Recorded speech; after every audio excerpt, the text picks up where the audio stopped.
예수를 깊이 생각하라는 제목으로 함께 말씀을 나누겠습니다. 우리에게 유일한 해답이 있다면 그것은 예수 그리스도입니다. 우리에게 다른 길이, 다른 해답이 없습니다. 예수님을 알지만 깊이 알지 못하기 때문에 사실은 히브리서의 배경이 되는 문제들이 발생합니다. 우리의 유일한 해답이 예수님인데 그 예수님에 대해서 깊이 알지 못하니까 두 가지 문제가 발생했다는 거예요. 하나는 믿음에서 흘러 떠내려가게 되더라는 거죠. 3장 12절 표현으로 말하자면 하나님께 떨어지는 이런 일이 벌어지게 된 거죠. 분명히 교회를 다니고 그것도요, 지금 우리 같은 분위기가 아닙니다. 예수 믿으면 죽을 수도 있고, 예수 믿으면 집안을 다 재산을 빼앗길 수도 있고, 예수 믿으면 박해를 받는 그런 시대예요. 그때 예수를 믿는다고 하는 것은 진짜일 수밖에 없겠죠. 가짜가, 예수가 믿어지지 않는데 폼으로 교회로 오는 사람은 없습니다. 폼으로 숨어서 그렇게 예수 믿는 사람은 잘 없어요. 그러니까 대부분 그 당시는 정말로 예수 믿는 사람들이 교회를 다녔다고 볼 수 있습니다. 그런 상황이에요. 그런 상황인데 박해가 오고 여러 가지 문제가 발생하니까 믿음에서 떠내려가는 일이 벌어진 거예요. 박해만의 문제, 환경만의 문제는 아니라는 거죠. 꼭 사단의 역사 또는 내게 죄 여러 가지 어려움 때문에 교회를 떠나는 건 아니란 이야기인 거죠. 이게 예수를 분명히 알고 있지만 예수를 깊이 알지 못한다는 거죠. 그래서 흘러 떠내려가게 되는, 마치 우리나라 속담으로 따지자면 수박 그달기식, 분명히 예수를 알고 있지만 그 정도밖에는 모르는, 또 하나가 결국 옛날로 돌아가는 거죠. 하나는 믿음에서 떠나게 되고 또 하나는 옛날로 돌아가는 거죠. 옛날 이 사람들 대부분은 유대교 출신들입니다. 유대교로 다시 돌아가는 거죠. 왜냐하면 분명히 예수를 그리스도로 믿는데 어려움은 없어지지 않고 갈등은 계속 생기고, 그것이 내가 깊이 예수를 모르기 때문이다라고 생각하지 아니하고 다른 데 원인을 찾는 거죠. 그래서 믿어보니 옛날하고 뭐 다른 게 없는데 라고 생각하는 거예요. 그래서 유대교로 돌아가는, 우리로 따지자면 옛날 여러분들이 신앙으로 복음을 받기 전에 여러분들이 옛날에 있던 교회를, 옛날에 있던 신앙, 옛날 가지고 있던 생각 그대로, 예수 믿기 전에 같은 생각 그대로 가지고 여전히 그 삶 그대로 살아가는 그런 거와 똑같은 거죠. 우리는 지속적으로 예수를 알아가는 일이 반드시 필요합니다. 오늘 3장 1절에서 6절 이야기는 결국 이 이야기입니다. 이 이야기를 하기 전에 이 이야기를 알아들어야 될 사람에 대하여 하나님은 뭐라고 이야기하냐면, 그러므로 함께 하늘에 부르심을 받은 거룩한 형제들아 라고 이야기했습니다. 그냥 인사가 아니에요. 이 말은 이것이 하나님이 지금 어려움을 당하고 있고 신앙의 혼란을 느끼고 있고 나름의 갈등을 갖고 있는, 또는 어떤 사람은 정말로 붙잡고 있고 어떤 사람은 흔들리고 있는 이 사람들에게 하나님이 하시는 말씀입니다. 예수를 정말로 믿으며 오는 변화가 뭔지를, 그 다음에 어려움 당하고 있는 그들에게 하나님이 위로하시는 말씀이 뭔지, 위로하시는 말씀이 이 부분이에요. 하늘의 부르심을 받았고 거룩한 형제가 되었다라고 표현합니다. 지금 내가 어떤 상황에 있든지 어떤 갈등 속에 있든지 상관없이 하나님 앞에서 볼 때, 하나님께서 보실 때 이 사람들은 어떤 사람이냐면 하늘의 부르심을 받은 자인 거죠. 성도는 하나님의 부름을 받은 자입니다. 하나님께서 부르시지 않는데 구원받을 수는 없습니다. 그렇죠? 우리는 행위로 구원받을 수 없어요. 하나님이 우리를 부르셔야, 하나님이 예정하시고 하나님의 섭리 가운데서 하나님의 때에 하나님께서 말씀을 듣게 해주셔서, 그래서 믿어지는 일이 벌어지게 된 거죠. 하나님이 부르시지 않으면 절대로 구원받을 수 없고 믿을 수 없는 것이죠. 하나님이 부르시지 않는데 믿어지는 일은 없습니다. 그래서 하나님이 부르신 자는 특징이 뭐냐면 믿어진다는 거죠. 지금도 교회를 다니는 많은 사람들 중에 믿어지지 않는 사람이 있어요. 그 사람은 정확히 말하면 하나님이 부르지 않은 사람이에요. 여러 가지 이유로 교회로 와 있는 사람일 뿐이에요. 여러 가지 후회했는데 은채 목사님이나 이런 메시지가 좋아. 그래서 하면 너무 요즘 텔레비에 보면 TV 같은 데 보면 뭐 그런 메시지 강의하신 분들 있잖아요. 들을 때마다 야 정말 저분은 말 잘한다 그런 거 있잖아요. 또 한 번씩 어떤 사람은 힘들 때 우울할 때 듣는다는데 그 김창욱인가 하는 말 정말 재밌게 하는 사람 있잖아요. 저도 몇 번 들어봤는데 타고난 것 같아요. 정말로 말 잘해요. 야, 저기서 저렇게 말한 그분이 집사거든요.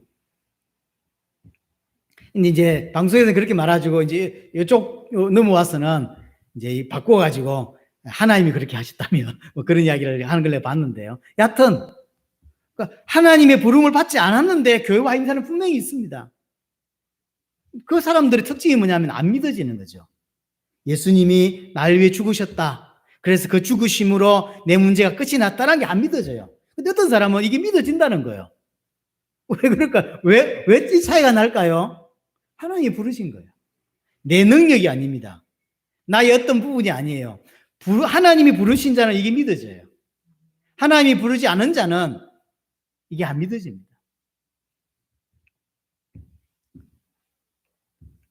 근데 이렇게 하나님의 부름을 받았고 그래서 믿게 된 우리가 이제 계속 해가야 될 게 뭐냐면 지속적으로 예수님을 알아가는 것이 필요하다는 거죠. 지속적으로 알아갈 때 사실 내가 하나님의 부름을 받았는데 지속적으로 알지 못하면 이것이 어떤 가치 있는지를 사실은 모르게 돼요. 내가 가진 것이 엄청 축복받은 것이 있는데 이걸 내가 어떤 축복을 받은 것인지 모르면 아무 쓸모가 없게 되는 거죠. 분명히 사람은 행동을 하고 그 행동이 모여서 불신자 말로 표현하자면 운명이 결정된다는 거죠.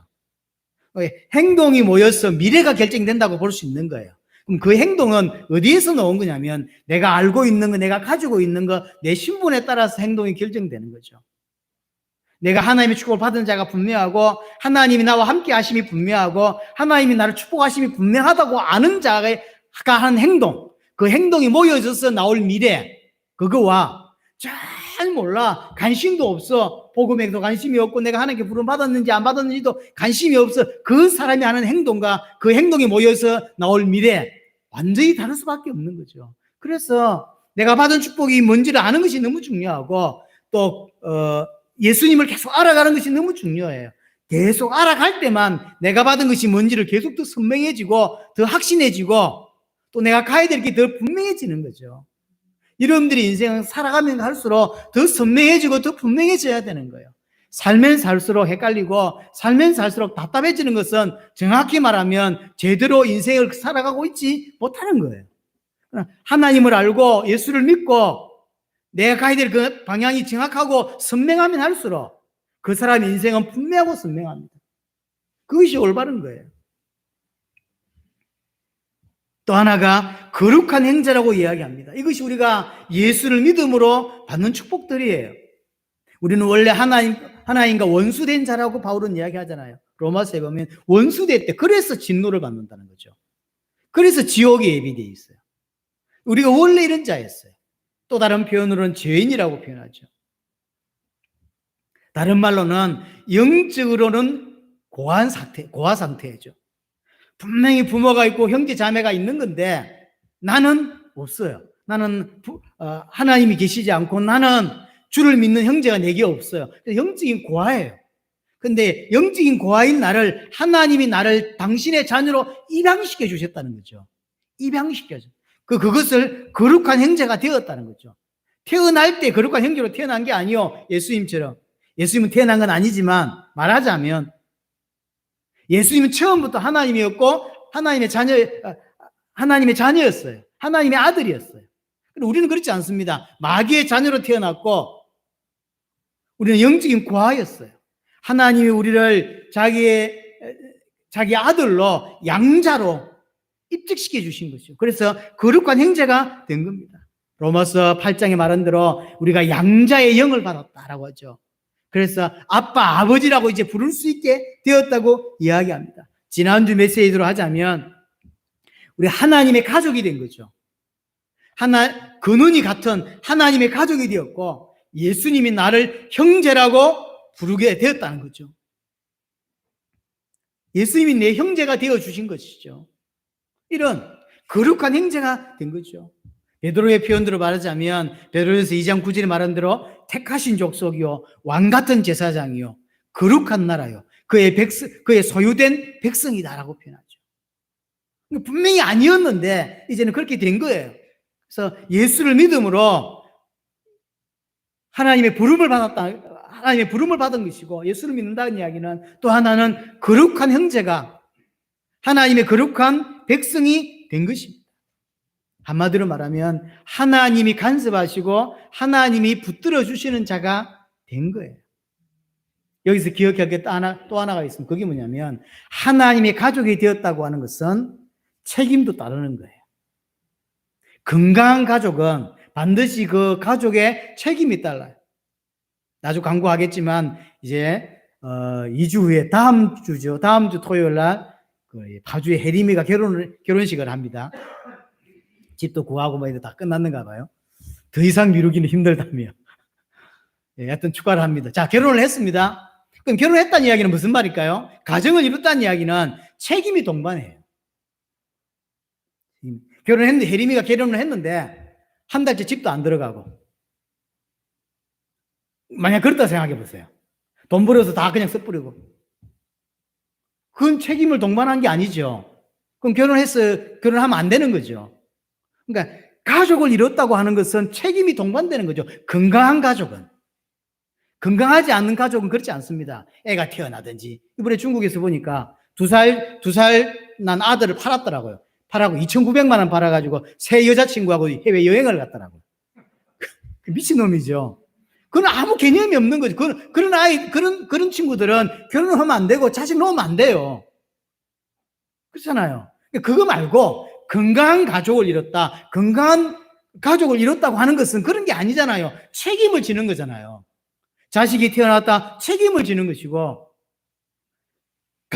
좋은 가정을 이뤘다. 건강한 가정을 이뤘다. 그건 책임을 지는 거죠.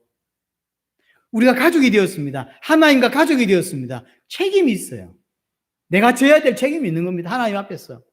뭐라고 생각합니까? 생각해 보세요. 또 우리는 하나빛 교회라고 하는 가족 공동체가 이루어졌습니다. 우리는 옛날에는 예수 믿기 전에는, 또 우리가 만나기 전에는 우리는 전혀 모르는 사이였고 남이었습니다. 영원히 모르고 살 수 있는 사람이었습니다. 그러나 한 공동체로, 한 가족으로 부름을 받았고 우리 한 가족이 되었어요. 여러분들 어떻게 느낄지 모르지만 하나님은 성경에서 가족이라고 표현하는 거죠. 하나빛 교회 가족이에요. 그럼 가족이 되었다고 하는 것은 책임이 동반하는 거예요. 하나님을 함께 섬기는 가족이 되었는데 여러분들이 감당해야 할 책임은 뭐라고 생각합니까? 이 책임이 있는 거죠. 마치 결혼했는데 한 달째 집에 안 들어오고, 마치 결혼했는데 돈 벌어서 지 혼자 다 써버리고, 자식이 태어났는데 팔아먹어버리고, 그건 아니잖아요. 가족이 된 거예요, 우리는. 그 생각을 여러분들은 하셔야 됩니다. 자, 그러면서 본격적으로 이렇게 부름을 받은 사람은 뭐 하라고 이야기했냐면 예수를 깊이 생각하라고 이야기합니다. 왜 그러냐면, 자, 보세요. 왜 예수를 깊이 생각해야 되냐면 1절에 다시 우리가 믿는 도리의 사도시며 대제사장이신 예수를 깊이 생각합니다. 이것은 믿음의 도리라고 이야기를 합니다. 믿음의 도리라는 이야기는 내가 믿는 신앙 고백이란 말이에요.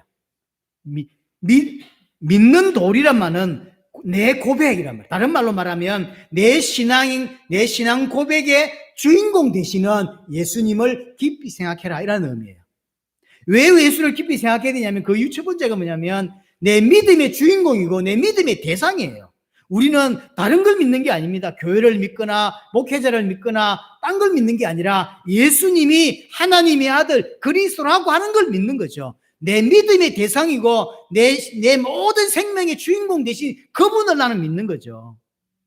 그래서 내 믿음의 내용, 내 믿음의 대상, 그러면서 사도시라고 표현합니다. 아주 독특한 표현이죠. 왜냐하면 예수님의 제자를 보고, 그 12 제자를 보고 사도라고 표현하지, 사도라고 부르지 않죠. 물론 우리 제자들 중에서 콜롬비아나 베르무데스는 사도입니다. 처음 중남미 갔을 때 가장 이해 안 됐던 게 그런 거예요. 성경에 있는 인물, 직분들을 그들은 쓰더라고요. 좋은 것인지 안 좋은 것인지 모르겠는데 보수 신학에서는 굉장히 이걸 좀 거부하긴 합니다. 사도시대가 사도가 끝이 났는데 뭔 사도야. 그렇게 이야기를 합니다. 여하튼 뭐 우리는 그런 데 관심이 없으니까, 하여튼 사도란 말은 무슨 말이냐면 하나님께로 보냄을 받았다는 거예요. 하나님께서 보내서 왔다는 이야기가 사도예요. 지금 3장 전체를 이야기하면 모세와 관계가 있거든요. 모세가 이스라엘 백성들을, 하나님께 보냄을 받아 이스라엘 백성들을 건져냈듯이 하나님께서 예수님을 보내서 우리를 사단에서, 죄에서 건져내고 인도해내신 사도시다, 이런 의미예요. 내 신앙의 대상이시고 믿음의 내용이신 예수, 그리고 하나님께로 보내심을 받은 그리스도이신 예수, 그러면서 대제사장이래요. 대제사장이라는 말은 지금까지 있었던 제사장은 임시 제사장이에요. 영원한 제사장이 아닙니다. 오실 메시아가 영원한 제사장이고 대제사장인데, 그가 흘린 보혈로만 인간의 문제를 끝낼 수 있는 거죠. 그래서 그가 임시로 제사장 역할을, 또 그 제사장이 양의 피를 흘리면서 임시로 피를 흘리는 거예요. 그 염소의 피가, 양의 피가 내 죄를, 내 문제를 해결할 수 없어요.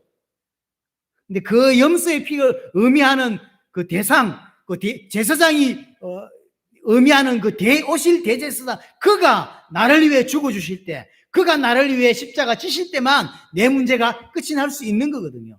바로 예수님은 나를 위해서 십자가에 죽어주심으로 말미암아 내 죄 문제를 끝내신 분으로 믿는 그 예수를 깊이 생각해라 라는 이야기인 거죠. 그래서 히브리서 9장 12절에 말한 대로 염소와 송아지의 피가 아닌 오직 자기의 피로 영원한 속죄를 이루셨다라고 표현합니다. 그래서 이런 분이신 예수를, 내 믿음의 내용이시고 주인공 되신 그분을, 또 하나님께 보냄을 받은, 그래서 우리를 흑암과 사단에서, 죄에서 건져내신 그리스도이기 때문에, 또한 대제사장이시기 때문에 그 예수를 깊이 생각하라는 거죠. 자, 그럼 예수님을 깊이 생각한다는 이야기는 뭐냐면, 가장 가까운 이야기는 지난주에 봤던 들은 것을 유념하란 말이 가장 가까운 표현인데, 조금 더 정확한 표현은 뭐냐면 내 관심을 한 곳에 고정시키는 걸 보고 깊이 봐라, 깊이 생각하라는 의미예요. 한국말로 표현할 때 깊이 생각해라 하는 거죠. 그냥 예수 알잖아요. 그거 말고 정확하게 깊이 보라는 거죠. 그래서 내 시선을 예수님께 고정시켜라, 내 모든 생각을 예수님께 고정시켜라 라고 하는 게 예수를 깊이 생각하라고 하는 거죠. 근데 사실은 이것이 신앙이잖아요. 예수님께만 소망을 두고 사는 거. 내 눈이 어떤 삶을 살아가든 내 눈은 항상 예수님을 향해 있는 거, 예수님을 소망하는 거, 예수님을 의지하는 거. 내가 이런저런 삶을 살아가지만 사실은 나의 구원자는 예수라고, 나의 그리스도는 예수밖에 없다고, 내게의 소망은 예수밖에 없다고, 나를 인도하실 분은 예수밖에 없다고, 그렇게 사는 거, 그게 신앙인 거 아니? 신앙이잖아요. 성도라고 하는 정의가 뭐냐면 예수님을 소망하며 사는 자, 그게 성도의 올바른 정의겠죠. 왜 그럴까요? 좀 전에 말했듯이 성경은 딱 한 분을 약속합니다. 그 이름이 메시아예요. 이 말은 무슨 말이냐면 왜 메시아가 필요하냐는 거죠. 왜 우리는 메시아를 기다렸냐는 거죠. 그것은 인간의 문제 때문이라는 거죠. 인간의 문제는 인간이 해결할 수 없는 문제라고 하는 게 배경에 깔려 있는 것이고, 그 인간의 문제가 바로 사단과 죄와 하나님과 단절된 문제라고 하는 것이고, 그 문제는 메시아가 와서 성육신하에 오시고 십자가에 죽으실 때만 해결할 수 있는 문제인 거죠. 그래서 메시아가 오셔서 십자가 지실 때 사단과 죄와 하나님과 단절된 문제가 단번에 영원히 해결될 수 있는 것이죠. 그래서 메시아를 기다렸습니다. 우리는 그 메시아를 믿는 것이고요. 그럼 그 메시아가 누굽니까? 예수님이라는 거죠. 그래서 예수가 메시아고 예수가 그리스도다라고 하는 게 복음이고, 그를 소망하고 그를 의지하고 그를 따르는 삶, 그것이 신앙인 거죠. 그것이 성도인 거죠. 예수님께 내 눈이 고정되어 있지 않는 신앙은 사실 신앙이 아니라고 보는 거죠. 예수를 믿는다고 말은 하지만 사실은 예수님께 소망을 두지 않고 예수님을 의지하지 않고 예수님을 그리스도로 믿지 않는 것은 그거는 성도는 아닌 거죠. 혹시 여러 가지 이유 때문에 교회를 다닐 수는 있을지 모르지만 성도는 사실은 아닌 거죠. 성도는 예수님을 나의 유일한 소망이라고 믿는 거죠. 예수님을 오직 나의 그리스도라고 믿는 것이죠. 그래서 그를 의지하며 사는 거죠. 문제가 왔을 때든 문제가 오지 않았을 때든 오직 예수님을 소망하며 사는 사람. 그게 성도입니다. 예수를 왜 깊이 생각하라고 합니까? 근데 그 예수를 깊이 고정시키고 소망하며 그렇게 살아야 되는데 어떤 사람들은 그렇지 못하다는 거죠. 예수님을 깊이 보지 못하다라는 거죠. 내 눈이 그분께 고정되어 있지 않고 내 생각과 내 모든 것이 그분에게 맞춰져 있지 않더라는 거죠. 그러니까 불이 내리지 못하고 지지난주 표현대로 하자면 흘러 떠내려가게 되는, 유념하지 못하니까.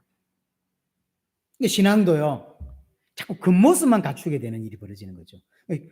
한두 번 교회를 다니는 것이 아니라 몇 년의 교회를 다닌다고 했을 때 실제 믿지 않는 사람도 그렇고 믿지만 깊이 못 보는 사람도, 그러니까 뭔만 배우냐면 신앙생활이라고 하는 겉모습만 배우는 거죠. 일요일 날 교회 온다, 와서 찬송한다, 오면 흥금한다, 오면 설교 듣는다, 뭐 이런 거 있잖아요. 그래서 가끔씩 수련회하고 가끔씩 놀러 다니고 이렇게 교회 성도들끼리, 그게 신앙생활이라고 보는 거죠. 신앙생활이 아닌 건 아니지만, 그것이 교회 생활이 아닌 건 아니지만 자꾸 껍데기만 딱 이렇게 갖추는. 그러니 자, 박해가 오고 문제가 오면 흘러 떠내려갈 수밖에.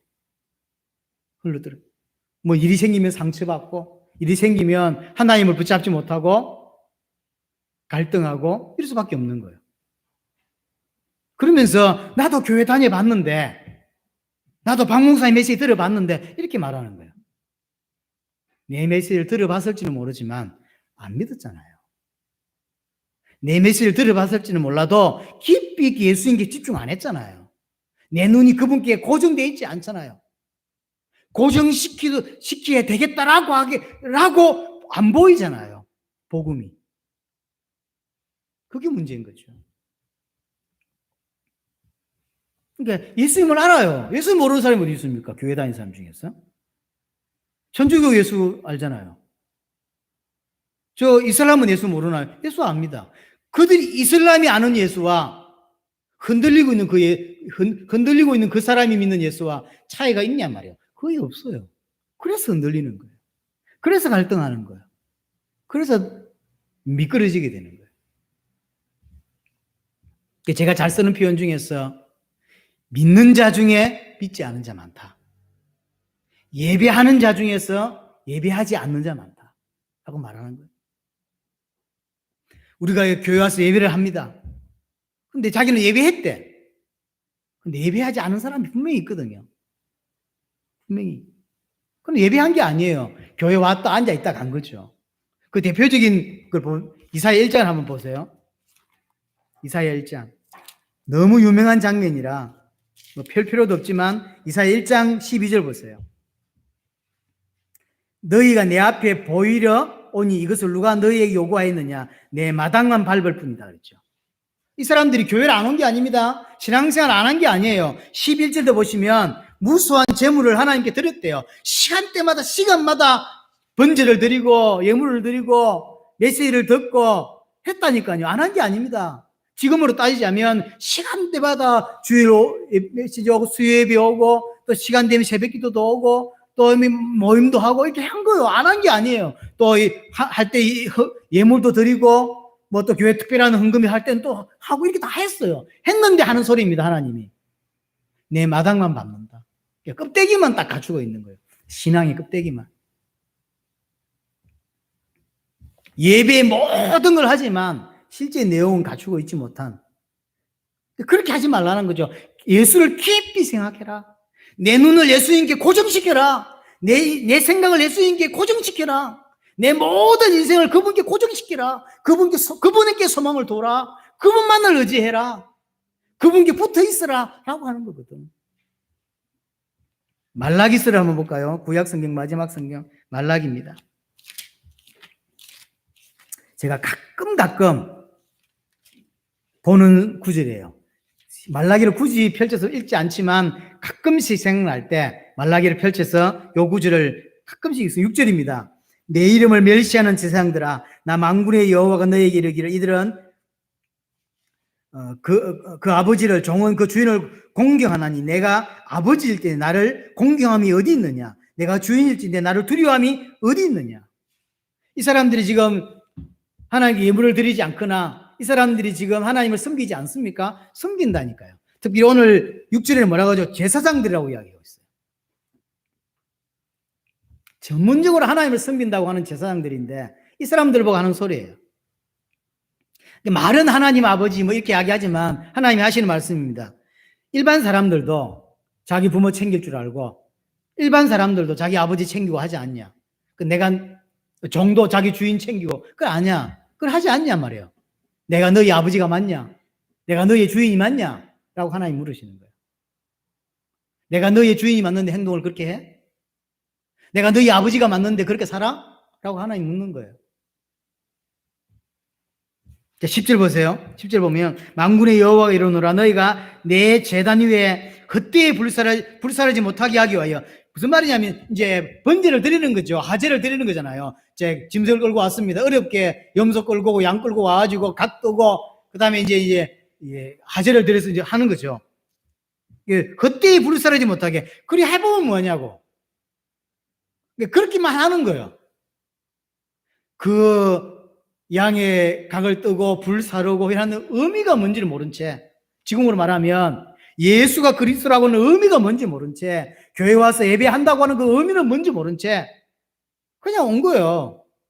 그냥 아버지가 하도 눈총을 주니까 따라오고 그런 거 있잖아요. 결혼할 상대자가 하도 막 이렇게 하니까 와 앉아있고 이런 거 있잖아요. 어쨌든 믿지 않지만 와 앉아 있는 거죠. 그러니까 하는 소리입니다. 헛되이 불사란다. 그때 예배하는 거죠. 너희 중에 성전문을 닫을 자가 있으면 좋겠다. 내가 너희를 기뻐하지 아니하며 너희가 손으로 드리는 것을 받지 아니하리라. 안 받는다는 목적이 있는 게 아니에요. 그게 뭔 말인지 못 알아듣는 채 앉아 있는 거. 예수가 그리스도라는 게 뭔지 모른 채 예배한다면서 앉아 있는 거. 하나님이 누가 저 문을 좀 닫아라. 아무도 못 들어오게 문을 좀 닫아라, 막아라 라고 이야기하는 거죠.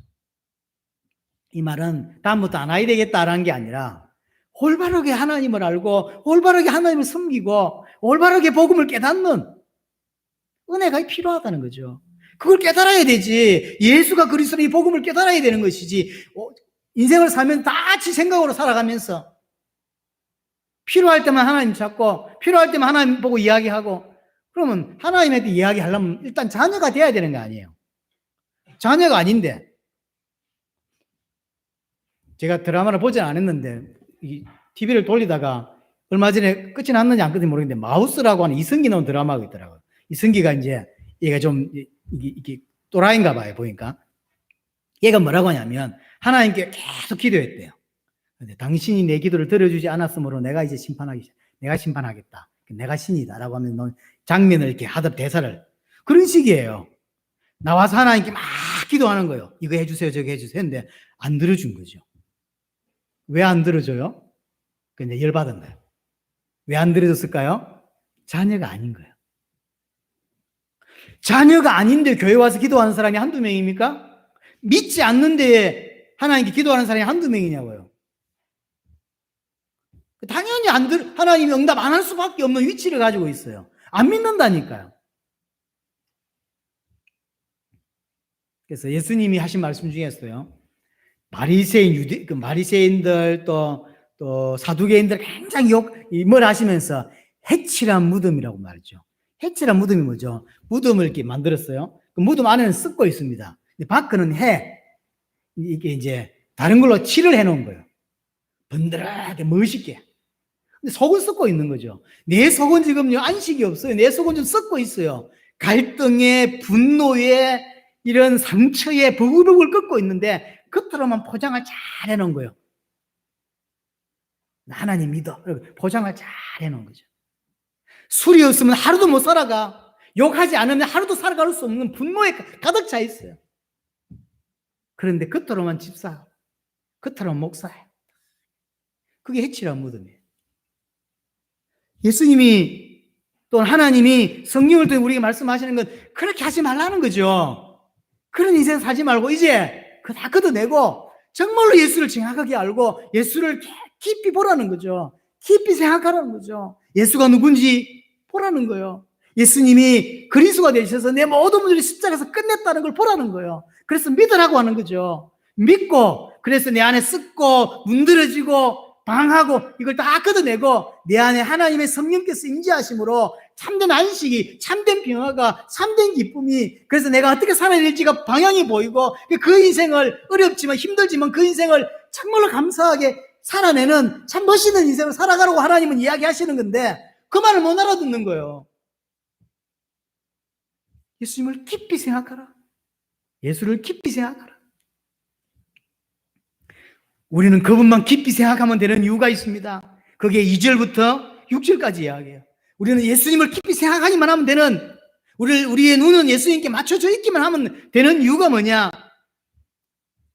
2절입니다. 그는 예수님입니다. 자기를 세우신 이에게 신실하시기를 모세가 하나님의 언집에 한 것 같이 하셨다라고 이야기합니다.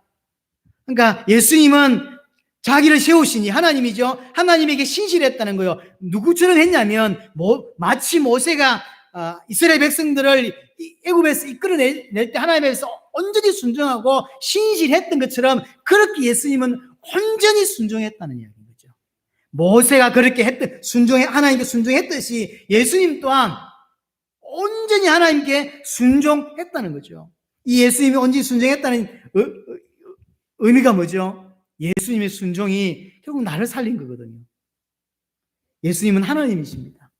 인간이 되실 필요도, 죄 자체가 되실 필요도, 십자가에 지실 필요도 없습니다. 근데 나 살리라고, 나를 건지시려고 인간이 되시고 성육신 하셨죠. 십자가에서 죄 자체가 되시고 십자가에 죽으시고 부활하셨지만 옛날 그 부분이 아니라 부활체의 몸으로 그대로 지금도 계시는 거죠. 그러니까 굳이 안 해도 되는 일을 예수님은 친히 하신 거예요. 왜? 일부러 하셨어. 왜? 나를 건지시려고. 예수님의 온전한 순종, 하나님이 세우신 그 계획에 온전히 순종하심으로 나를 살리는 일이 벌어졌고 여러분들을 건지는 일이 벌어졌다는 이야기인 거죠. 예수님의 온전한 순종은 그리스도 일을 감당하시기에 완벽했다라는 이야기입니다. 그래서 빌립보서 2장 8절에는 사람의 모양으로 나타나셨지만 자기를 낮추시고 죽기까지 복종하셨다. 예수님의 순종이 없었다면 우리는 구원받지 못합니다. 예수님의 온전한 순종함이 없었다면 우리는 구원받을 수 없어요. 하나님 만날 수가 없습니다. 그래서 인생을 예수님이 공생에 사는 동안에 죄를 지었거나 또 십자가를 앞에 두고 불순종했다면 우리는 구원받지 못하는 거죠. 로마서 5장 19절에 보면 한 사람 때문에 죄가 들어왔고 그 죄 때문에 모든 사람이 사망이 왔죠. 그러면서 반대 이야기를 합니다. 한 사람으로, 다시 한 사람으로 말미암아 그 한 사람이 순종함으로 우리가 의인이 되었다고 표현합니다. 이 두 번째 한 사람이 누굽니까? 예수님을 말하는 거죠. 예수 그리스도의 온전한 순종하심이 나를 하나님께로 이끌게 되었고 나를 구원받게, 나를 죄에서 사단에게서 건져내게 되었다는 거죠. 그러면서 이제 본격적으로 예수님과 모세를 계속 비교합니다. 왜냐하면 이스라엘은 모세를 굉장히 존경하거든요. 우리가 생각하는 그 이상입니다. 우리나라에서 사람들에게 대한민국에 가장 존경하는 사람 1순위, 0순위 이러면 누굴 뽑을지 잘 모르겠는데 그건 뭐 이순신, 세종대왕, 노겠죠. 요즘 사람 중에서 박정희 하겠지. 어떤 한쪽에서는 난리를 치고 있지만 어떤 쪽에서는. 이스라엘은 그냥 10명 물으면 그냥 그 10명은 모세예요. 그만큼 모세는 영순입니다. 물론 왕 중엔 다윗왕도 있고 솔로몬도 있고 뛰어난 인물들이 많이 있었습니다. 그러나 그냥 딱 한 명만 뽑아 이러면 두말 나위 없어. 그게 모세예요. 성경 모세 오경을 기록했을 뿐만 아니라 역사 전반에 가장 깊이 뿌리 내려 있는 가장 위대한 인물, 그건 모세입니다. 그 예수님과 모세를 비교시키고, 그래서 이스라엘은 기본적으로 모세에 대해서 굉장히 생각이 이렇게 대단한 분이라고 해요. 근데 예수님은 그 모세보다 더 뛰어나신 분이다라고 이야기를 하는 거죠. 왜냐? 3절에 보세요. 그는 모세보다 더 영광을 받을 만하다. 모세하고 비교될 분이 아니죠. 마치 집 지은 자가 집보다 더욱 존귀함 같으니 집 지은 자는 예수님이죠. 그러면 지은 받은 자는 누굽니까? 모세죠. 그래서 모세는 집의 일부란 이야기고 예수님은 집을 지으신 분이에요. 4절에 집을 지은 이가 있으니 그랬죠. 집을 지으신 이가 예수님이죠. 비교가 됩니까? 집의 일부 모세, 그 집을 지은 자 예수. 비교가 안 되는 거죠. 5절에 표현한 대로 또한 모세는 장래에 말할 것을 증언하기 위하여 하나님의 온 집에서 종으로 신실하였다 그랬죠. 모세는 하나님의 집에서 종이었고 예수님은 하나님의 집에서 아들이었어요. 이 종 모세는 그 하나님의 집의 종이지만 신실하게 충성했고 예수님은 하나님의 아들로서 신실하게 충성했다. 그렇죠. 다시 5절 돌아가서 모세는 장래에 말할 것을 증언했다 그랬습니다. 장래에 일어날 것을 쉽게 말하면 예언했다라고 표현할 수 있습니다. 그게 뭘까요? 내용이 그게 모세 오경이에요. 그러니까 장래에 어떤 일이 일어나야 돼요. 그게 잠깐 따지고 들어가면 그게 구원이에요. 그 구원을 위해서 모세는 오경을 지었다는 거죠. 많은 예언을 했다는 거죠. 결국 그 예언의 핵심은 모세 오경의 핵심은 메시아입니다. 그래서 모세는 장래에 일어날 그 구원을 위하여 메시아를 예언했고 그 예언을 두고 성경을 기록했어요. 근데 예수님은 뛰어난 그 모세가 예언한 당사자예요. 주인공이에요. 예수님이 와서 모세가 예언한 그것이 성취되는 거죠. 같을 수가 없죠. 모세와 예수님을 비교하지만 사실은 같지 않습니다. 훨씬 더 뛰어나다라고 이야기하는 거죠. 비교가 되지 않는다. 참 둘의 삶을 예수님의 삶과 모세의 삶을 참 비교하면서 신앙에 관한 이야기를 하기에 참 적절한 게 많습니다. 모세는 이스라엘을 애굽에서 이끌어내어 가나안으로 인도했던 종이 모세입니다. 예수님은 하나님께로 보내심을 받아서 우리를 사단에게서 죄에서 건져내어서 우리를 저 천국으로 인도하시는 메시아인 거죠. 그리스도인 거죠. 참 비슷한 모습이 그래서 예수님은 모세보다 더욱 영광 받으실 분이다. 비교할 수 없다. 훨씬 뛰어난 분이다. 둘은 정확히 말하면 비교 대상이 아닙니다. 그렇죠? 예수님과 모세는 비교 대상이 아니죠. 그래서 딱 한마디로 신앙은 그분에게 집중하는 거예요. 그분에게 고정되어 있는 거예요. 그분만을 바라보며 사는 거예요. 그분을 계속 바라보며 사는 거예요. 그게 신앙이에요. 그분을 의지하고 그분을 소망하고 그분만을 나의 기쁨으로 여기는 거죠. 그게 신앙입니다. 신앙 생활은 사실은 복잡지 않습니다. 예수님만을 소망합니다. 예수님만을 기다립니다. 예수님만을 의지합니다. 우리의 눈은 항상 그분께 고정되어 있어야 돼요. 고정되어 있지 못하니까 많은 환경에 이게 휩쓸리는 거예요. 크게 오거나 문제가 오면요, 흔들흔들. 배가 고정이 탁 돼 있어야 했는데 파도가 설렁설렁 치니까 쑥 떠내려가 버려요. 아무 일이 없을 때는 예수 하다가 문제가 탁 생기니까 홀로 떠내려가 버리는 거예요. 자, 그러면서 마지막 6절입니다. 그리스도는 하나님의 집을 맡은 아들로서 그와 같이 하셨으니 우리가 소망의 확신과 자랑을 끝까지 굳게 잡고 있으면 우리는 그의 집이라 라고 표현합니다. 자, 우리가 예수님을 깊이 생각하고 깊이 알고 우리 눈을 그분께 고정하는 건 너무 중요합니다. 또 하나 해야 될 게 뭐냐면 끝까지 붙잡는 거예요. 끝까지 붙잡으라는 이야기가 히브리서 전역에서 몇 군데 나와요. 다음 주 보게 될 우리 14절에도 보세요. 14절 보시면 우리가 시작할 때 확신한 것을 끝까지 견고히 잡고 있으면이죠. 시작할 때 갖고 있었던 그 믿음을 끝까지 견고히 붙잡으라는 거죠. 끝까지. 신앙은 끝까지 붙잡는 거예요. 그래서 신학적 용어로 이미 그리고 아직이라는 표현이 있어요. 우리는 이미 하나님 자녀가 되었고 이미 천국이 보장되었어요. 그러나 아직이에요. 그럼 구원이 완성되지 않았다는 의미가 아니라 우리는 그것을 향해 가고 있다고 하는 거예요. 우리는 일제 치하에서 히로시마의 폭탄이 탁 터지면서 항복을 하고 그래서 모든 이제 우리한테 어려움 당한 나라는 다 이렇게 해방됐다라고 선언했지만 아직이에요. 아직도 저 산골에는 순사가 돌아다니고 아직도 그 소식을 듣지 못한 여러 사람들은 아직도 일본 사람들한테 어려움을 당한 때가 있었단 말이에요. 분명히 법적으로는 끝이 났지만 아직도 그런 사람들이 있는 거죠.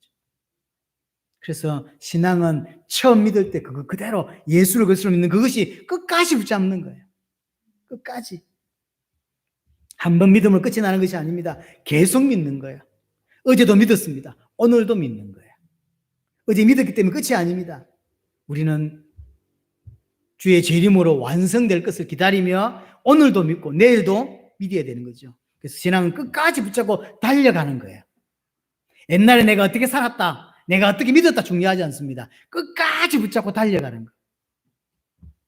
기억해야 됩니다. 분명히 사단이 있고 또 우리는 죄성이 있습니다. 그래서 끝까지 붙잡지 않으면 놓치는 일이 발생합니다. 사단의 공격이 있어요.